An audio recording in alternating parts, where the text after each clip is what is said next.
the cost of ambition is you really got to go at some of these things by yourself. And you got to get comfortable with the fact that you're alone. Even though someone may be literally next to you or figuratively in your corner, it's on you to tackle the things that need to get done to make that progress.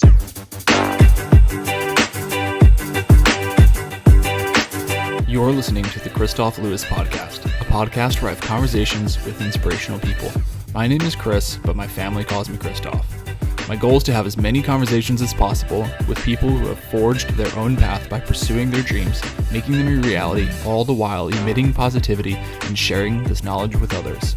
I seek these people out and share this information with you, proving to the world that you can do what makes you happy and do what you want for a living while being a good human being. We'll talk about careers, but we'll also cover any story that inspires. Let's do this while helping each other. Thanks for listening. I'm happy you're here.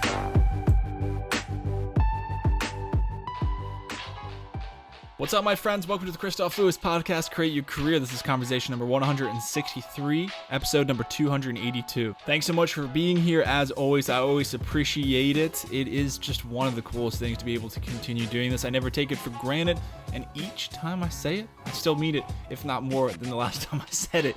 I really do appreciate you being here. My guest today is incredible. He's a former Green Beret. He served in Afghanistan, and unfortunately, he lost his leg. And he's still serving in a combat role and still deploying and going on missions. And it's absolutely incredible. Just Google this guy and you'll be able to see how insane this guy is and how much he gets after it. My guest is none other than Nick Lavery, and he is an absolute beast, a humble guy, and he just has so much insight for us today. I really wanted to dig into the mindset between how is it to experience such a thing and be able to shift your mindset, because there were multiple mindset shifts throughout his recovery. So I'm interested in that, interested about him being a father, and interested about if, he has any work-life balance between being an active duty Green Beret, coming home, and being a father as well. So there's a plethora of incredible things that we talked about. You can find this episode and all other episodes on kristoflewis.com/podcast on any of your favorite podcast apps. Head over to YouTube and subscribe. The conversations, the ones with the guests, those are the only ones that are on YouTube, and all the other ones, both conversations and contemplations, are on audio. So head over there, subscribe on YouTube, subscribe on your podcast application. That'd be very helpful. And as well as heading over to Apple Podcasts and iTunes and rating 5 stars and telling me what you like. And you know what, man, I'll say it one more time. Thank you so much for being here. It's always so humbling that you listen and share the podcast, and I just hope you can find a little bit of value in this. One of the things that I'm always caught saying is that I don't expect you to agree with everything I say, everything my guest says, but what I do hope for is that you come away with at least one new thing of value that you can apply to your life. So just remember that as you listen to these things. I fully don't expect you to agree with everything I say. That would be weird. So without further ado, welcome to the Kristof Lewis Podcast, Create Your Career. Hey, Chris, appreciate it, man. Thanks for having me. Yeah, absolutely. It's always a pleasure to be able to do this, to talk to somebody else in this manner. I've really been looking forward to this, and wow, just always excited. So before we get into the rest of the episode, I'd love for you to do a quick introduction maybe of yourself, anything that you'd like to share, and then we can get moving with the rest of the episode. Yeah, sure, man. Start with what's most important. Married, father of one 3-year-old boy who's an absolute savage. And the two of them are just the highlight of my life. Aside from that, I'm a warrant officer in the United States Army Special Forces, more commonly referred to as the Green Berets. And I've been doing that now almost 13 years.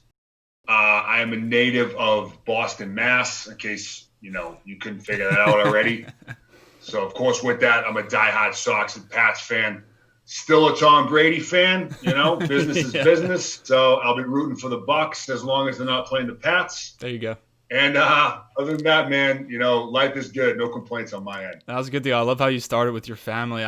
She's almost 15 months old right now, but it's our only one, and it's the most incredible thing. Like, through all the things I did, being in the Navy for 9 years and getting to serve along some of the special ops guys, like, it's been incredible being able to do that. And I would just, I'm going to tangent right off the bat, and I just want to say, like, I'm all about, like, lessons learned through our military careers and our civilian careers, but let's just talk about family for a second. Like, You started off with that, and I think that's a great place to go. So, like, what's one of the things that you've just learned from being a dad, and how's that just changed your life?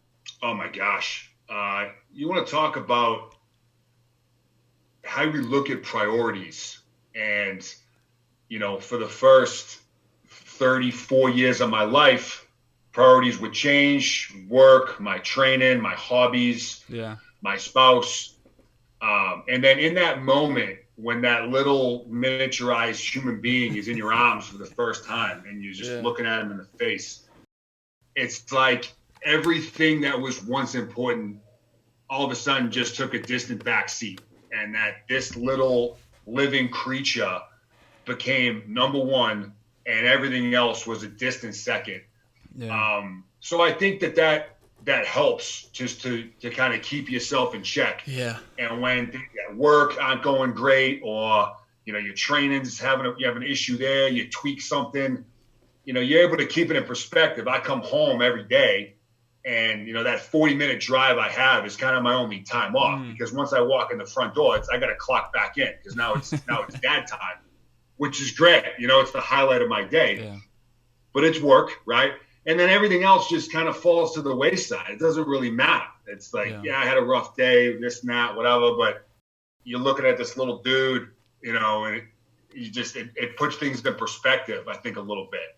So I'm grateful for that. And I leverage him and my wife to just keep me focused on what really does matter. And I think that just helps me stay focused and grounded and just kind of continue to progress, man. Yeah, no, I totally agree with that. Like, aligning your priorities, understanding the perspective, keeping you grounded. And I think that just a lot of times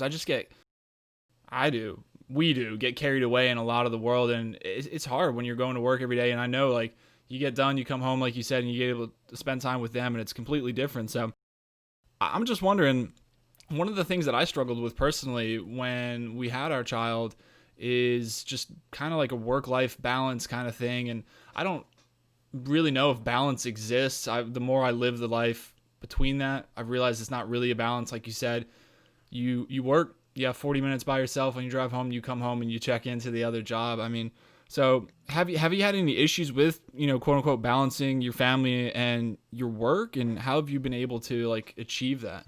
Yeah, man, balance it's such a powerful word. And it's one that I don't think is ever totally level, because really you can only focus on one thing at one time and do that thing well. And there's a lot of studies behind multitasking and whatnot. And really what that breaks down to is you're doing multiple things somewhat poorly, or at least not at your best potential. So you really can only truly excel at one thing at one time. So your priorities have to constantly be shifting throughout the day, throughout the week, throughout the month. And, just in broad terms, my family is the most important thing to me in the world. That said, there are times at work, particularly when I'm downrange doing my thing, that I need to be completely dedicated and focused on that at that time. So things kind of shift. But as long as you're still prioritizing those other aspects of your life, they may not be number one at that given moment, but you're still investing in those other aspects just to keep the balance, quote unquote, where you can maintain it, and and things are able to progress. Fortunately for me, my wife is also active duty Army. She's been at this longer than me. So, nice. That comes with some pros and some cons. More pros, that really the cons is just the time we have to spend together, because we both train and deploy and do things like that. But she understands the business. She understands the language. She understands that when I need to focus on this task, she gets that. So she's able to pick up the slack a little bit and support me on the back end, and vice versa. That's awesome. So the balance thing is tricky, and I think a lot of people get caught up on trying to find this perfect balance across all the spectrums and sectors of their lives. And I just recommend the most, don't beat yourself up over the fact that some things are going to take, quote unquote, a bit of a backseat at times, but that's okay, because it means you're excelling in another avenue. As long as you're just maintaining, then things will shift back, and it's a teeter-totter. It goes back and forth. Yeah, I totally agree about the multitasking. At least I think a lot of people misunderstand what that is. And I like how you broke it down and said you're essentially just doing one thing, or it's even like a computer seems like it's multitasking, but it's actually only flipping ones and zeros at one time. It just does it so damn fast. And it reminds me, one of my favorite books is The One Thing. I would recommend anybody listening to read that one. That's really good. And then I want to shift over to because obviously you've faced some adversity in your life, and I think it's absolutely insane that you're continuing to be active duty. So I've read something that you said people would describe you as determined, humbled, organized, and selfless. And I would just like to know, what are some of the behaviors that have led to your version of success, and maybe share a little bit of background on a little bit of your history within the military and how you came back to active duty or wanted to come back to active duty. Yeah, so the short version of the story is on my second combat rotation in Afghanistan. I was wounded in action on 3 separate occasions. The third one being the most severe. It was the result of an insider attack, most commonly referred to as a green on blue.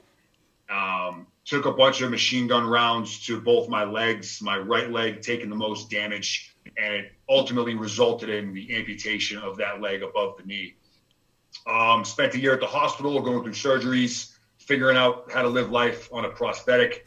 Went back to my unit, was granted a job working as a CQB and hand-to-hand combatives instructor. Did that for about 8 months or so while I really advanced my rehab.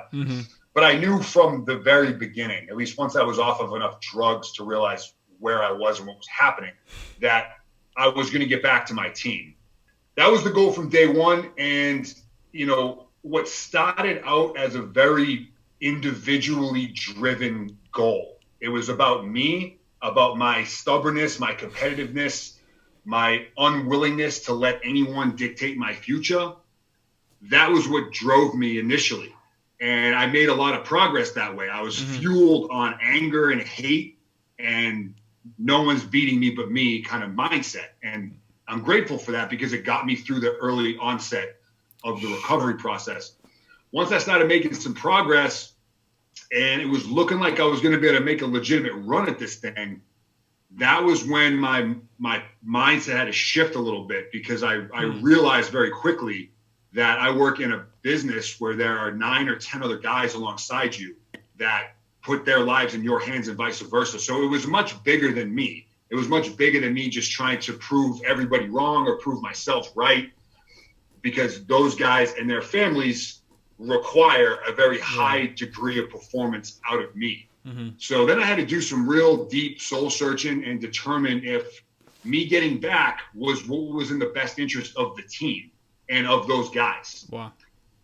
And there was really no way to know for sure if that was the case until I was able to get to a point and showcase what I was able to do.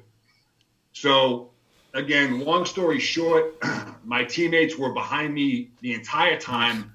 They wanted me back. I earned my way back. It was a grueling, about 3-month process, assessment after test, after this, after that. The Army and my unit and SOCOM pretty much threw the kitchen sink at me, which I understand why. And it wasn't until that first deployment back as an amputee in 2015, and there was a lot of visibility on me and us, and if this somewhat unprecedented experience was going to work out or not. Fortunately for everybody, it did. We had a successful mission. We got back. And at that point, I was able to sit down with my brothers and say, hey, guys, we're now on the tail end of this thing. Did you feel I was an asset or did you feel I was a liability? Because it's really difficult to objectively look at yourself and remove the emotions and the passion from you trying to do what you love and get that perspective. Fortunately, I work with the guys that are able to do that, and they don't pull punches. And across the board, it was recognized that they felt confident that me being there was in everybody's best interest. And so I just kind of keep that in mind, man, day to day, that's really what drives me at this point. It's to maintain myself to be that asset for them. And it's a distant second or third that is me wanting to do what I want to do because I want to do it. So it shifted over time, and it kind of remains in that somewhat lineage of where my mind is at when my alarm clock goes off at 4:00 in the morning every day, because I have to just simply work twice as hard as everybody else to be able to stay in the business that I've chosen to stay in. Man, there's a lot of stuff going on here. A lot of good stuff. I think it's really interesting how you made the shift. You said it didn't happen overnight. It was a shift that took a little bit of time, but I think it's incredible that you had the mindset to be able to just like what you said, like once I'm off the drugs, which I think is probably a whole nother episode to probably talk about the potential impact that had on you.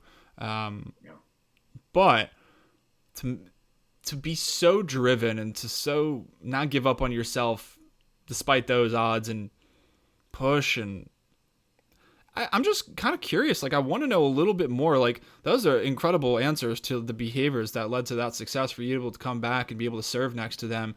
And I do know that those are the type of guys that are going to tell you what they really feel like. But I'm kind of curious a little bit more on, like, I feel as if somebody else in your position may have just only thought about themselves, like you said, and you realize that it's not even just not for you, it's for them, and it's for their family too, is another thing you said. And I think it's pretty incredible that you took that shift after facing that. And I actually didn't know it was 3 times within that one rip. That was the 3rd time. And then to endure all of this recovery, and to shift your mindset through such a traumatic event, I think speaks a lot towards you. Is there something that, and maybe there's not, but is there something that you grasp onto, or what was going through your head through that shift? Are we able to break that down even more? I'm really curious about that. Yeah. So once I got to a place where I was being fueled by my teammates and those guys. Yeah. I obviously wanted to maintain as an asset. I had to. So the real difficult part was accepting the fact that despite my relentless efforts to maintain my physical abilities, which continues to this day, I knew that I was going to have to make up some ground for my physical capabilities, which would be diminished. And limitation is not a word that really exists in my vocabulary, but it's just a reality of an injury of this level of severity. So how do I do that? And fortunately, in the SF community, we do a lot more stuff other than just running and gunning and kicking down doors, right? So that's part of our job, but there's also a lot of other aspects that makes up a Green Beret. And those other sides of the house, those other avenues were things I wanted nothing to do with at all. I was great at the physicality, grew up an athlete, spent my time in the gym or on the track or in the fight house, and I was good at it and I loved it, and it was a win-win. I needed to make up some ground. So how do I do that? Well, I had to look at how can I expand my cerebral ability? How can I expand my intellect? How can I start to pursue other courses and schools in and out of the military to bring up my abilities holistically to make up that ground? So that was tough because I really didn't enjoy it, but I knew I had to do it anyway. So I forced myself down these roads. I started pursuing my master's degree, which I'm about 2/3 of the way through now. I started looking at all these other areas within the military and the soft community on how I could become more and more of a tool to be used. And it turned out that, I was able to employ some of those capabilities downrange and in training. So it was a give and take, man, of doing things that you don't want to do, which, is kind of probably a whole episode in itself. Regarding how to make progress and, the difference between needing to do something and wanting to do something. And there's a balance there between those two things. So I kept my head down. I grinded. And again, at the end of the day, it was with those guys and their families in mind. And then beyond that, just quickly, it's, the experiences I've had, hence the reason why I'm fortunate and humble enough to be invited to do stuff like this with you. The lessons learned through experiences like this, not just going through it and tactically looking at the decisions that were made and the outcomes, but the process of getting over that and getting back, being able to make it to the other side of that mountain and then take those lessons learned and ram them down the throats of the next generation, whether it's an injured person or not.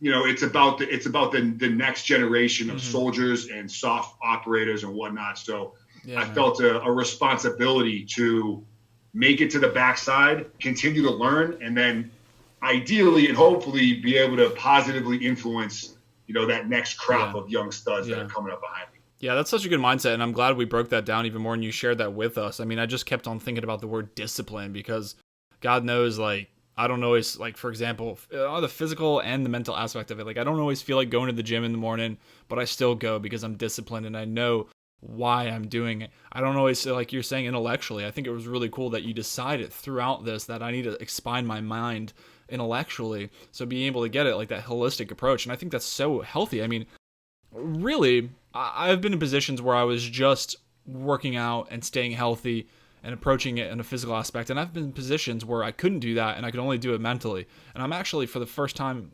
for the first time in my life, in a position to where I'm able to do both, just as you're describing here. And it's just one of the most powerful things that I've ever experienced, to be able to do that. And then even more so, you hit the nail on the head with one of the many things I'm trying to do here with the podcast, and that's highlighting people like yourself that are helping other people. So you hit it by saying, I want to pass it on to the next generation, because if we can't teach somebody, leave it better than we got it, what are we doing? Because I feel like you are changing the world around you currently in the state it is, but if you're not passing that on, like, what are we really doing? We're fixing the now, but it's not going to be fixed permanently. So I love that you're being able to pass that down. And I think that's great to be, again, recap, expand on your intellect. You didn't really want to do it, but you had the discipline to do it anyway. And you're thinking externally about other people, your team, their families, your family. And it's just such a holistic answer, for everything. You're hitting everything on the head. And I actually really like that. And you said a couple times too, like you had to do twice the work to be able to fit in, like, to physically do it. And I think it's incredible for somebody like having to go through that again, that mental adversity and physical, obviously, but to be able to put in the work like that and just not want to quit. I'm sure there were a lot of times where you did want to throw in the towel. I mean, were there any times where maybe you thought you couldn't do it anymore? I don't even know if that just is in your vocabulary, but it doesn't really sound like it. But did you have any times like you thought, well, fuck, I don't know if I can do this anymore? There were plenty of times, man, where I hit some dark valleys. Fortunately, for me, I never went down a really dark road psychologically or mentally. Mm-hmm. Not that there's any shame in that, and not that having not done that is something to necessarily be proud of. It's just I never found myself in that place. However, during the course of recovery, you go through a lot of low points where something that was once very simple to do is now very challenging. Yeah. And you live 30 years as a two-legged person, and then overnight that becomes not the case anymore. What was more challenging than learning how to do new things was unlearning years and years and years of what just became reactive or responsive. Sure. So that's challenging. And then just, I kind of summarize it as the cost of ambition. And there's a lot of stuff that comes with that. But what I realized the most was, even though my support system around me was rock solid, my now wife at the time, not my wife, but she's right there. My family's right there. My teammates, my command. I had everyone you could imagine in my corner, all the med staff. Mm-hmm. And on the surface, everyone was in my corner. You got this. You can do it.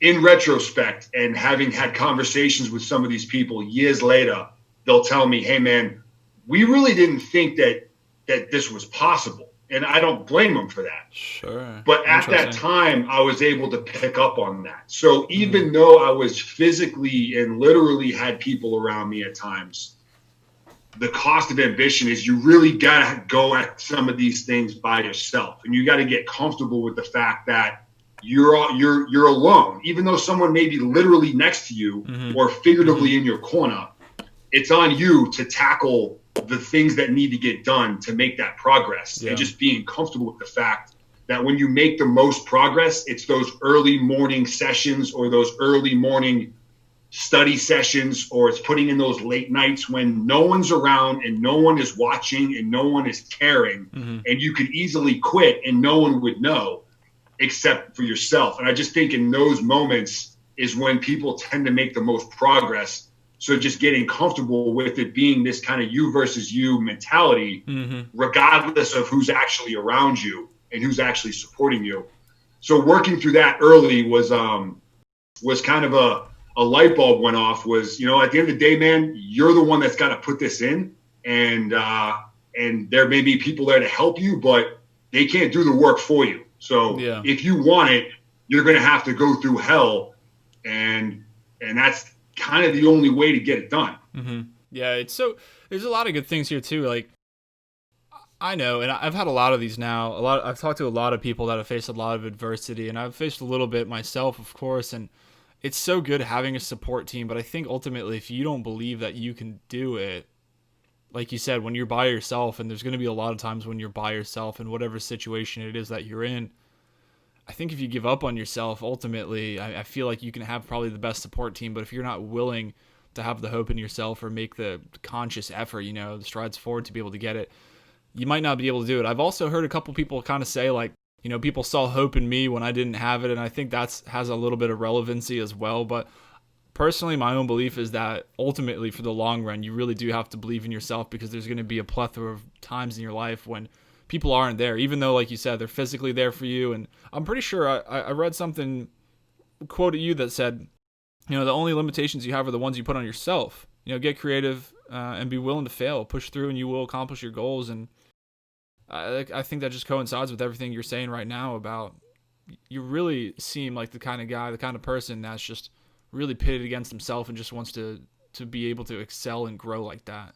Absolutely, man. And, you know, you brought up be willing to fail. And I think that people's relationship with failure in general is one that people tend to shy away from. And, you know, I've never failed at anything in my life. You know, we hear guys like that all the time and soft, and one that's not accurate.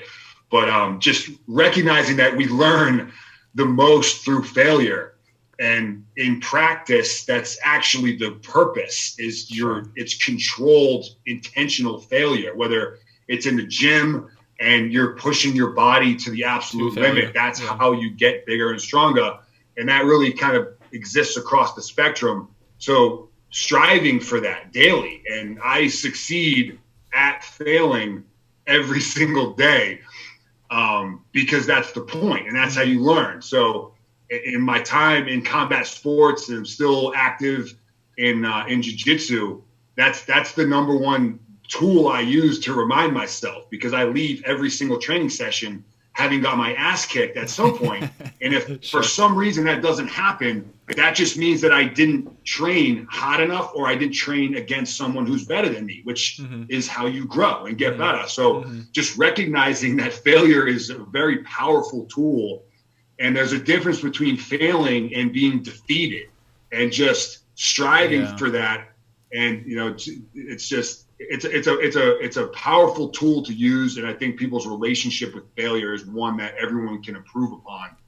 And it just is something that you're able to leverage to continue to grow. Yeah, I love that. I love being able to always, I related a lot of times back to the physical aspect of it. Like you said, the example of going to the gym, you're literally trying to rep out till failure, and that's where the muscle grows. And I honestly think that's the same way for your mindset as well, to be able to attack that like that. And all the times I'm reading books that are way above my reading level, just, you know, things like that I'm just, I'm literally just growing. And you know what, one of the things for me, a personal example, is this podcast. You know, I'm speaking all the time with people. You know, like, for example, I'll share with everybody, we were talking offline, like, we both want to record this episode, just not so we can just share it with other people, but so we can grow ourselves. And, you know, how can we talk better? How can we speak better? How are we talking? We talk too fast? Are we talking too slow?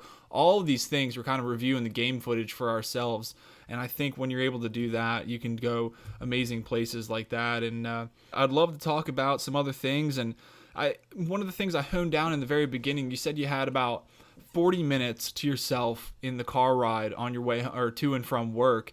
And I'm a huge advocate of leveraging every single moment in my life, even if it's time not to do something. So I'm not saying like I'm batshit crazy and every single moment of the day I'm doing everything, but even scheduling time to meditate or scheduling time to just be alone in my thoughts. So I'm just curious, at a guy who has, you know, you're working in an SF and you're a family guy, you have you're a father. How do you use your 40 minutes?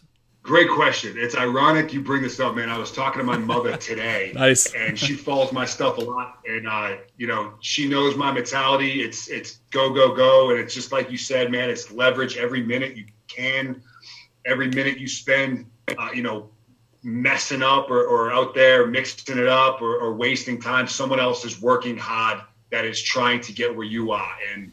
And I do believe that she's a lot more holistic than I am, and she's constantly reminding me, hey man, take time for yourself. It's okay if you just go into a room and sit there and be quiet with yourself for 20 minutes or 30 minutes or an hour or whatever. Like, that's healthy. I'm fortunate and blessed to have people like my mother in my life that remind me that that is okay, because I have a really difficult time doing that. That 40 minutes is often spent, and I do have it kind of broken down into 10-minute intervals. Nice. Because that's just the way my mind works, and I'm structured like that. But I do hold off 20 minutes of that 40 at a minimum to just turn the radio off, turn the podcast off, turn the book on tape off, whatever I'm doing, to try to maximize my time and just be in silence and just let my mind kind of go clear, just kind of focus on the road. And it is challenging for me, for sure. But I did notice when I started taking a deliberate effort to do that when I did walk in the house, I was just that much more fresh and that much more engaged and able to put my phone down for an hour, 92 hours, and just spend time with my boy, sit down with my wife, have a conversation. So I did notice the difference. It's super important. Nice. I'm getting better at it. I'm definitely not where I should be on that, because I'm so go, but the value behind that is super important. I've recently started looking at content and regarding guided meditation and that kind of stuff. Sure. So I'm exploring it more and more often. That time frame I have set now is where I'm at, and it's helpful. I think I do need to progress it a little bit more. Yeah, well, the fact that we're having a conversation about it and you can articulate it to me just like that is the big thing. Like, that you're cognizant of that time and your mind is structured in the sense of being able to break down the time and be able to use it how you want it. And I think it's awesome. And I always hope the listeners pick up on these little nuances, but the fact that you're breaking up even the 40 minutes, and if it's 10-minute intervals, so be it, but you're having podcasting, you're having maybe music sometimes, and it sounds like audiobooks, and then just literally just silence. And it's one of the things I do every morning is just 5 minutes of dead silence, doing nothing but just in my thoughts. And it really just helps coincide with, like we were talking about, the mental and physical aspect and the holistic approach. So I love that you did that. I love that you're doing that. I love that you have you're sharing that you still need to work on it. I mean, I'm a little weary of the person that says, I don't need to work on that anymore. You know what I'm saying? Like, that's a little bit troublesome. I don't know what that guy's doing, but it's cool that you're able to say that. This has been incredible, but before we get out of here, I definitely want you to be able to share if people want to contact you, whether it be on social media or website or email or anything like that. Yeah, so my Instagram is kind of where people tend to reach out to me. It's machine.nc, as in Nick Charles. My YouTube is Nick Charles. And my email that I use for mass distribution is nickcharles20@gmail. Feel free to reach out. I tend to get like dozens or so questions daily. A lot of it's military related or SF related, which is fine. I make a point to get back to everybody. Sometimes it takes, sometimes a week or two, but by all means, feel free to reach out. Yeah, that's awesome. So you all be able to see the Instagram handle, YouTube channel, the Gmail, the email, and all that'll be in the show notes, and anything else we can find before we get to releasing this episode. But Nick, thank you so much, man. This has been a pleasure from top to bottom. A lot of information, talked about a lot of important stuff here that I know the listeners, and myself included, can apply to our lives. So thanks so much for your time, and have a great night. Right on, Chris. I appreciate the time.